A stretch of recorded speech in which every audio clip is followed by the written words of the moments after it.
Hello. Hello. My name is Mia Ray, and welcome to my YouTube channel. This YouTube channel is basically going to be a platform for to talk about all the black issues going on in our country, your state, and our communities.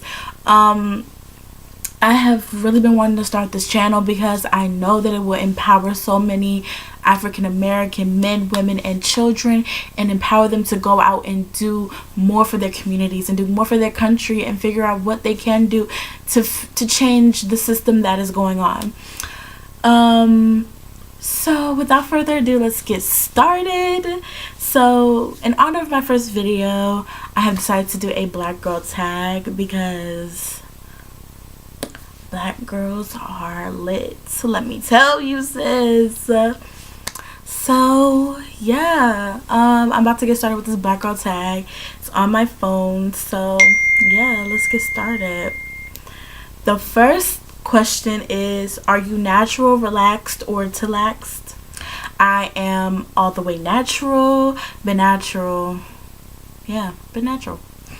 The second question is, when did you big chop, or were you natural all your life? I have been natural for my entire life. My parents educated me on why perms and relaxers have become popular, because they systematically stigmatized the government stigmatized perms and relaxers as the way you're supposed to look indirectly. But that's another video that I would like to make. So yeah, I just wanted to let y'all know that. So yeah, I've been natural all my life. Parents have educated me since birth, really. The third question is, what is your favorite thing about being black? There are a lot of things that I am proud of when it comes to being black, because I love being black, y'all. But the one thing that I enjoy the most about being black is our culture, because our culture is the foundation of everything in the United States, from our music to our movies to even our fashion. Without black culture, America wouldn't have a culture, really. And for real, it's not really America's culture, because who stepped out into the world and flexed the culture? Black people. So anyways, I love our culture. We lit. The fourth question is, what black woman do you relate to the most? So the black woman that I relate to the most is Julzy on YouTube, y'all. I love Julzy. She's such an educated black woman. She's such an empowering human being, and I love her. I relate to her the most because of everything that she stands for. She stands against bigotry, xenophobia. She stands against the fuzzy Cheeto, his administration, everything that he's trying to pass. And not only that, but she has set out to educate every one of her subscribers. And I have been educated from watching her going to Ghana and experiencing that life. You know, I'm just in love with her and everything that she stands for, and the fact that she is educating everybody who watches her videos is amazing. I love her. Check her out. The fifth question is, when do you feel your blackest? Around family, friends, or white people?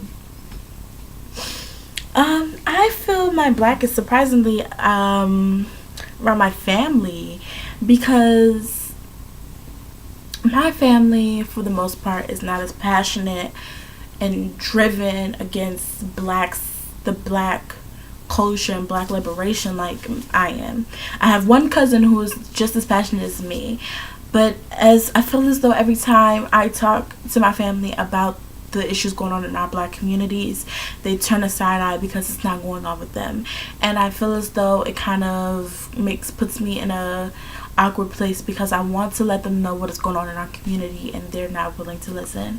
So, you know,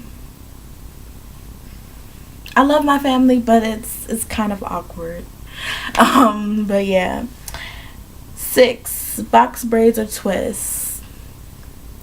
Girl, I love my box braids. Like, can't nobody tell me. Under this weave, after I get this weave out, girl, box braids will be in my head. Straight talk. I love box braids. I just love them. I love twists too, but box braids take the cake. I'm sorry. The 7th question is, which Real Housewife of ATL do you connect with the most? I personally connect with Nene Leakes the most. I don't know if she's a Real Housewife of ATL. I think she is, because I don't watch Real Housewife of any state. I mean, like, that's just not my thing. But I know Nene Leakes doesn't hide her expressions, and I don't either. You'll know if I'm mad. You'll know if I'm not rocking with something, because it shows on my face. And I love the fact that she doesn't care about what other people think of her, because I don't care about what other people think of me. Because why? Why should I put that much energy into some people? But yeah, that's why I love her. I love her so much. 8, would you or have you ever dated a white guy? I have never dated a white guy, but I would definitely date a white guy if they understood what I stood for and believed in it as well, and also accepts me for who I am and loves me for who I am and what I stand for and what I believe in, my dreams. I would date a white guy. I would date an Asian guy. I would date a Muslim guy. I have no preference. And of course I would date a black guy. Come on now. 9, have you been forced to stay up looking for your bonnet before bed? I have lost my bonnet countless times. It's ridiculous how many times I've lost my bonnet. The longest I've stayed up looking for my bonnet, I believe, would be 2.5 hours, because I can't go to sleep without my scarf and my bonnet. Like, it's impossible. So yeah. 11, who do you hate more, Miley Cyrus, Katy Perry, or Taylor Swift? I don't know. Oh, Miley Cyrus. Ugh, she irritates me for so many reasons. But one reason that she irritates me is because she was in the hip-hop industry, had dildos on the stage, you know, twerking on Robin Thicke, you know, just going crazy in this hip-hop industry, and I was here for it until she stepped back and was like, hip-hop made people perceive me as a whore. It made people perceive me as I was less than what I am. Girl, no. You put yourself into this hip-hop industry. You knew what the women in this industry were doing, and you decided to piggyback off what your representation of hip-hop was, and you made yourself look like that. Because in reality, in hip-hop, black women are sophisticated. They know what they about. And yeah, women in hip-hop don't act like what Miley Cyrus acted like. She perceived hip-hop as what she was doing, because nobody has floating dicks on the stage. I'm sorry, sweetie. So no, I hate her the most, because she acts like hip-hop made her the way she was and is. But in reality, who put you in this industry, boo? You did. But anyways, the 12th question is, what male celebrity do you love to hate? The male celebrity I love to hate, for real, wow, I haven't really thought about this question.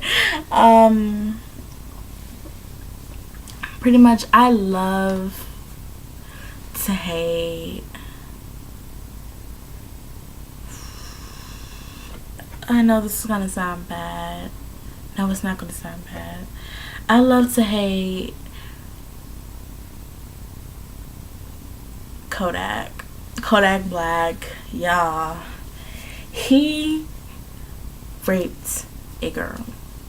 We know he did it, and then he gets out after like a month, I think, and expects things to be peaches and cream. I mean, everyone still loves. No, scratch that. I love to hate R. Kelly, bruh. I love to hate R. Kelly because, one, we all knew that he was a sexual predator from the time he urinated on a young girl. So I don't understand why people act like it's brand new. But he feels as though his music swindles women back, and it does, because that Negro can sing. But it doesn't excuse the fact that he is a sexual predator amongst young girls. We know he has a cult. If they say R. Kelly got a cult, he got a cult, because we already know from 2000 whatever he was, and he loves young girls. So I love to hate him. I do not listen to any of his music anymore. Anytime they play Love Side, I sit myself down, because I do not support any sexual predator, rapist, none of that. I don't rock with it. So yeah, I love to hate R. Kelly for real. 13. Do you typically have a good or bad time at the hairdresser, and why?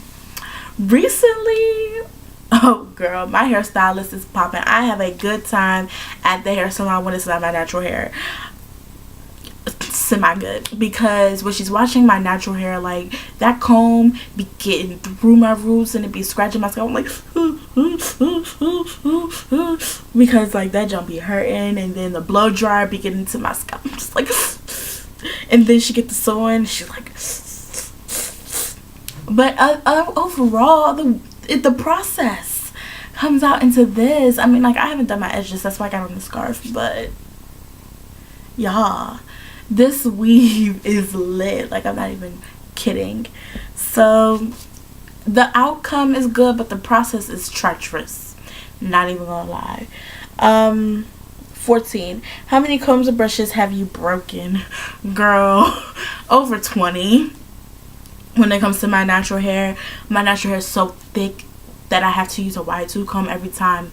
I have to use a wig brush every time I brush my hair. My hair's so thick, it's ridiculous. That's why I have this weave in. Because do you think a girl got time? No, but I do love my natural hair. Just because I wear weaves and stuff doesn't mean that I don't love my natural hair. I love my natural hair. I just like to experiment, with colors and stuff. I just love to experiment. 15. How deep is it for you to let someone see you in your headscarf? You have to be a special somebody to see me in a do-rag with my hair all wrapped up, everything. I don't have the problem with the makeup thing, but in my scarf, my bonnet, I look like a boy. With my bonnet on, like, I look like a boy. If I FaceTime you and I have my bonnet on, I really must care about you. Like, for real. Like, I can't, no. You have to be real special. Like, oh, if you have seen my bonnet and my scarf, you are a special somebody.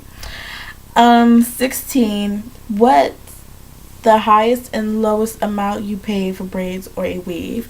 The highest amount I paid for a weave, this weave, is about $275, because girl has magical hands. This could last me for 3 months if I really wanted it to last for 3 months without taking it out or anything.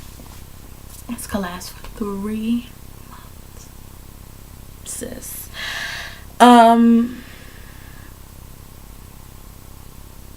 The lowest amount I paid for braids was like $65, and they were terrible.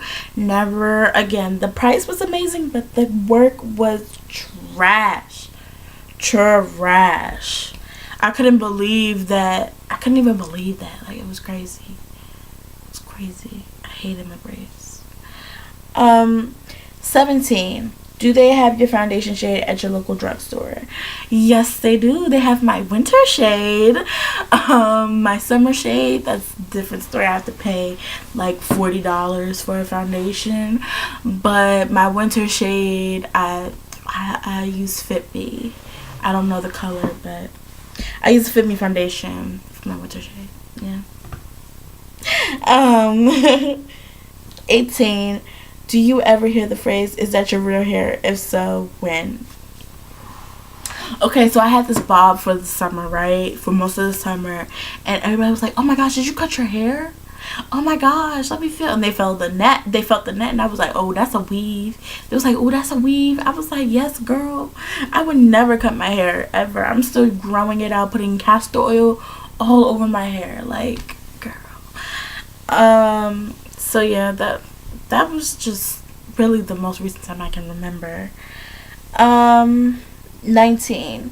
Is there anything about your features that are considered more masculine because of your complexion? Yes, my shoulders. My shoulders are very broad.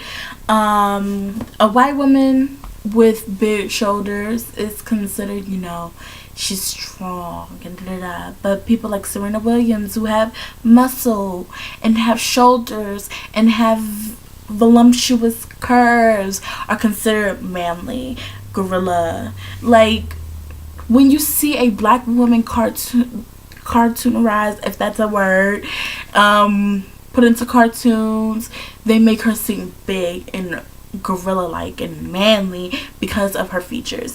And it's not nothing new. You see the caricatures, Aunt Jemima and all of that. You see all that in the media back in the day, but you still see it now, and people don't see the problem with that because it's been in our society for the longest. But like I said, that's another video. Y'all don't understand how many videos I have planned for you guys. But yeah, my features have been masculinized, if I said that right, for quite a while. Sometimes that's called linebacker shoulders, but does it bother me? No, because I am used to it. Number 20 is, did you go to a predominantly white or black school? I have been to predominantly black schools my entire life. I'm in public school, and yeah, I mean, I have been to a class in a private school before, and private schools are way more different than public schools. Private schools, they give you more attention, they give you more detail, they give you more depth. Public schools, they give you the book, and the book doesn't teach you what you're supposed to learn about in your classes. It doesn't give you any of that substance that we as Black Americans need in order to understand the deepest roots of our culture and the deepest roots of everything that we go through. That is why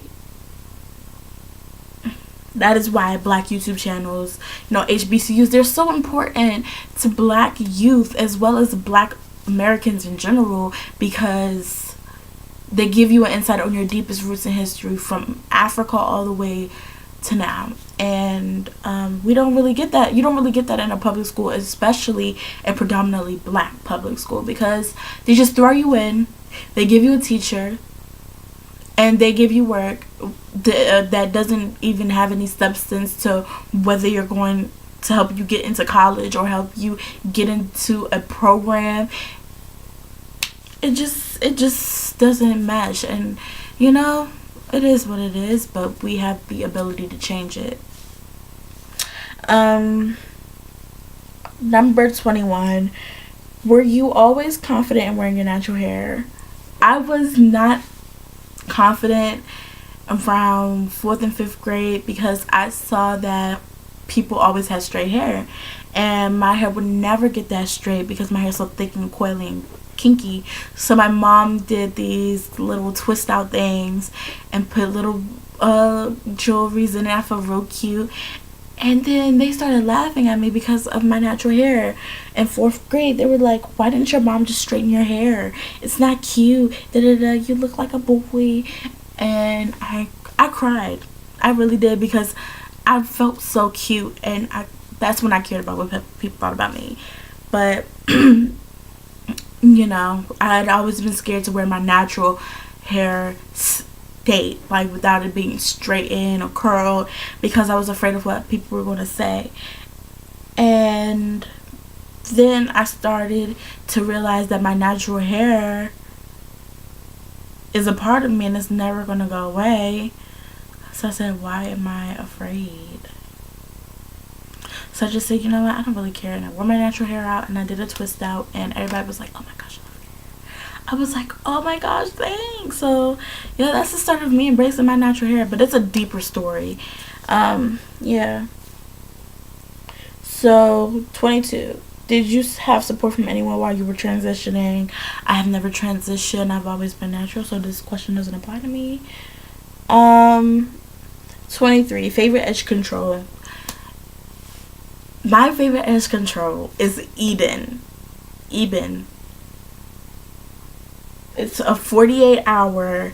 Oh, and it holds for 48 hours, y'all. Like, this edge control is legit the stuff. Like, I recommend Eden to everybody because slicks down the thickest of edges. My edges are thick. Olive oil gel will not work. Cream of nature, none of that will work on my hair texture. But Eden is the only edge control that does what it's supposed to do. Okay. So yeah, it's my favorite edge control. 24. One has to go. Collard greens, cornbread, yams, or baked macaroni and cheese. Y'all really coming for me.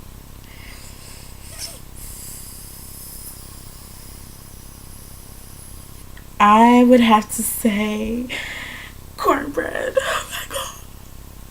I don't really want to throw. No, actually, I'll go. I will go. Okay? But if it was between them, I would say cornbread because I love collard greens, macaroni and cheese, and yams on the same plate. And I can't have a Thanksgiving meal without one. I can't have it without all three. So but I would go if I had a choice. I would go. I would really go. 25. What is your hair type? I think my hair type is a 3B3C. Minus the heat damage on my ends in the front. Yeah, I have a 3B3C texture hair. Yeah, that's my texture. 26. Name 4 hood black movies. Juice, Menace to Society, Don't Be a Menace to Society, and